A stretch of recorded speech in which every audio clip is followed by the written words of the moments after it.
देख रहे हैं नोएडा व्यूज और मैं हूं आपके साथ पूजा अग्रवाल। आइए नजर डालते हैं इस वक्त की अहम खबर पर। प्रधानमंत्री नरेंद्र मोदी को लेकर लोगों के मन में काफी सारे सवाल होते हैं कि आखिर उनकी सालाना आय कितनी होगी, उनका कौन से बैंक में खाता होगा, उनके खाते में न जाने कितने ही रुपए होंगे, उनको कितने रुपए मिलते होंगे, क्या उनकी सैलरी लाखों में होगी, अगर लाखों में होगी तो कितने लाख होंगे उनकी सैलरी।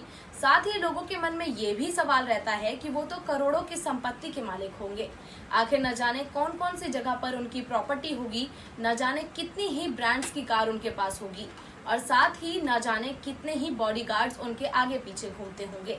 ऐसे ही कई सारे सवाल लोगों के मन में रहते हैं। साथ ही सबसे बड़ा सवाल जो लोगों के मन में रहता है वो ये रहता है कि क्या प्रधानमंत्री नरेंद्र मोदी भी पैसे की धांधलेबाजी करते होंगे, क्या वो भी ऐसे ही ब्लैक मनी इकट्ठा करते होंगे। ऐसे कई सारे बड़े सवाल हैं जो लोगों के मन में रहते हैं, जिसे क्लियर करने के लिए आज हम आपके सामने ये रिपोर्ट लेकर आए हैं, जिसमें हम आपको बताएंगे कि आखिर कितनी संपत्तियां प्रधानमंत्री नरेंद्र मोदी के नाम पर हैं, आखिर उनके पास कितना सोना है, कौन से ब्रांड की कार है। वहीं इन सभी जानकारियों को हम आपको इस रिपोर्ट के जरिए बताएंगे और साथ ही बताएंगे कि आखिर कैसे प्रधानमंत्री नरेंद्र मोदी ने सभी के मन से इस सवाल को खत्म करने के लिए अपनी देनदारी और संपत्तियों को लोगों के सामने साझा किया है। तो चलिए डालते हैं एक नजर इस रिपोर्ट पर। अधिकांश भारतीयों की तरह प्रधानमंत्री नरेंद्र मोदी भी अपने पैसे बचत खातों और बैंकों के साथ सावधि जमा के जरिए बचाते हैं। उनके द्वारा संपत्ति और देनदारियों की नवीनतम घोषणाओं में इसकी जानकारी दी गई है। ऐसे में आइए आपको बताते हैं कि आखिर पीएम मोदी की आय में कितनी वृद्धि हुई है। पिछले वित्तीय वर्ष में पीएम मोदी की चल संपत्ति 1,39,10,260 रुपए से 1,75,63,618 रुपए हो गई है। पीएम मोदी की संपत्तियों में ये वृद्धि उनके द्वारा अपनी तनख्वाह की बचत और सावधि जमा के ब्याज के जरिए हुई है। सरकारी कर्मचारियों और मंत्रियों द्वारा अक्सर ही इस तरीके से अपने पैसे बचाए जाते हैं। प्रधानमंत्री नरेंद्र मोदी की अचल संपत्तियों में लगभग कोई बदलाव नहीं हुआ है। पीएम मोदी ने गांधीनगर में 1 करोड़ रुपए के प्लॉट और घर को सूचीबद्ध किया है। वो अपने परिवार के साथ इसके एक हिस्से के मालिक हैं।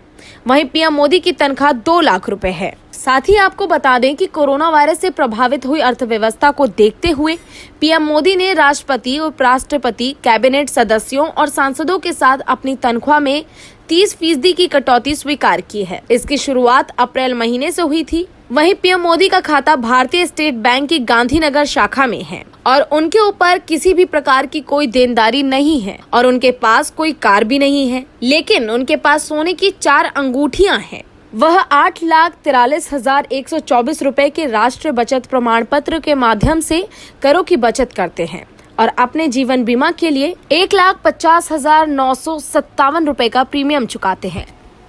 वहीं वित्तीय वर्ष 2019 और 20 में प्रधानमंत्री के पास राष्ट्रीय बचत प्रमाण पत्र के 7,61,686 रुपए थे और उन्होंने जीवन बीमा प्रीमियम के रूप में 1,90,347 रुपए का भुगतान किया। जिसके बाद अब मुझे उम्मीद है कि आप सभी को आपके सवालों का जवाब मिल गया होगा। इसमें मैंने आपको बता दिया कि आखिर प्रधानमंत्री नरेंद्र मोदी जी की कितनी सैलरी है। उन्हें 2 लाख रुपए सैलरी मिलती है और उनके पास किसी भी प्रकार की कोई गाड़ी नहीं है, निजी सुविधाएं नहीं है। उनके पास एक प्रॉपर्टी है जिस पर उनका परिवार के साथ एक हिस्से का मालिकाना हक है और प्रधानमंत्री नरेंद्र मोदी का गांधीनगर के भारतीय स्टेट बैंक शाखा में खाता है। ये उनसे संबंधित कुछ जानकारियां हैं जो उन्होंने सूचीबद्ध तरीके से साझा की है लोगों के साथ। देश और दुनिया की तमाम ऐसी ही बड़ी खबरों से जुड़े रहने के लिए देखते रहिए नोएडा व्यूज, जुड़े रहिए हमारे साथ। नमस्कार।